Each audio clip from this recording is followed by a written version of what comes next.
Pozdravljeni, dragi otroci! Veseli me, da smo ponovno skupaj v mojem knjižnem kotičku.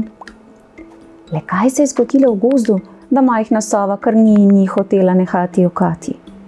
To pa sedaj še mene zanima, saj je v gozdu vedno umirjeno in pomirjajoče. Udobno se namestimo in prisluhnimo pravljici z naslovom Sovica Jokica.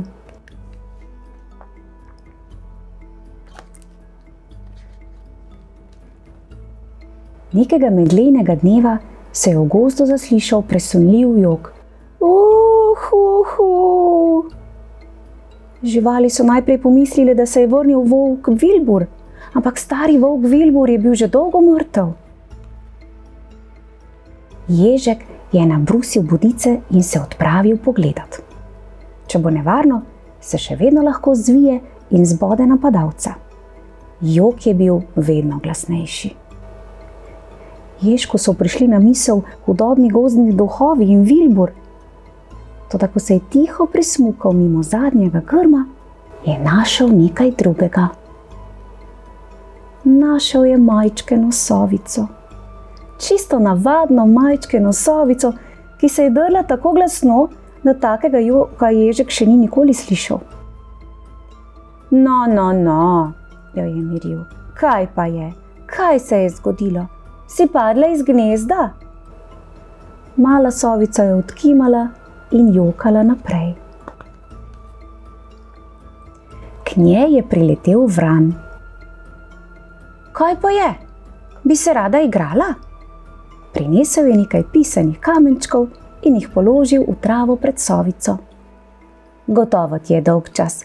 Mečiva kamenčke. Ampak mala sovica je odkimala in jokala naprej. Tedaj je v grmovju zašumelo in k sovici je priskakljala veverica. Ja, kaj pa je? Si lačna? V kljun je vtaknila najlepši lešnik. Ampak sovica ga je izpljunila in neutolažljivo jokala naprej. Sove ne jedo lešnikov, ti brihta, sta rekla Ježek in vran. Prav takrat pa je iz zemlje pokukal krt. Ja, kaj pa je? Nehaj notuliti. Podaril ti bom nekaj lepega. Zlezel je iz rova, tekel po travniku sem ter tja in se vrnil z venčkom iz najbolj pisanih rož. Obesil ga je sovici okrog vrtu. Ampak mala sovica je odkimala in jokala naprej. Prilezel je stari rogač. Strogo je pogledal sovico in zahreščal. Kaj pa je? Zakaj se pa tale tečka dere? In zakaj vas podi naokrog? V mojih časih se to že ne bi zgodilo. Naj te nekaj ščipnem, ha? Zlezel je bliže in grozeče rožljal s svojimi velikimi kleščami. Ampak mala sovica je le odkimala in jokala še glasneje, veliko glasneje. Zdaj pa imaš, so se razjezile živali. Uboge male sovice ne bi smel tako prestrašiti. Saj nisem hotel, le šalil sem se, je skrušeno mrmral stari rogač. Na bližnjem drevesu je odkril veliko zapuščeno pajkovo mrežo in jo privlekel bližje. Pomagajte mi, no, privezali bomo tole mrežo in revico malo pogugali, to ji bo prav gotovo všeč.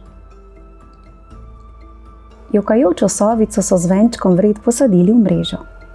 Vsi so poprijeli in jo zagugali, da je bilo veselje. Debeli krt je zabrundal celo v spavanko za krte. Ta mala sovica je še kar naprej jokala. Kar naenkrat pa je zletela iz mreže. Naravnost pod mamino perutko. Mamica jo je stisnila k sebi in rekla: No, jokica moja, spet jokaš. Ja, kaj pa je? Zakaj jočeš? Ježek, vran, veverica, krt in rogač so napeli ušesa. Prav to bi namreč tudi oni že ves čas radi izvedeli. Mala sovica je smrknila nehala jokati, pogledala drugega za drugim in tiho čivknila: Sem pozabila. No, tale pravljica me je pa res nasmejala. Najverjetneje bi se vaši starši kar strinjali z menoj. Namreč se zgodi, da tudi mlajši otroci včasih jočejo in tulijo, pa še sami ne vedo zakaj. Ampak priznati pa moram, da so prav vse živali stopile skupaj, skušale nekako pomiriti sovico in preusmeriti njeno pozornost. A tokrat jim žal ni uspelo. Še dobro, da je sovica nehala jokati, ter da je v gozdu spet vse mirno. Otroci, pobrskajte po kanalu Moj knjižni kotiček in prav zagotovo boste našli še kakšno zanimivo pravljico. Lepo se imejte do prihodnjič. Čau, čau!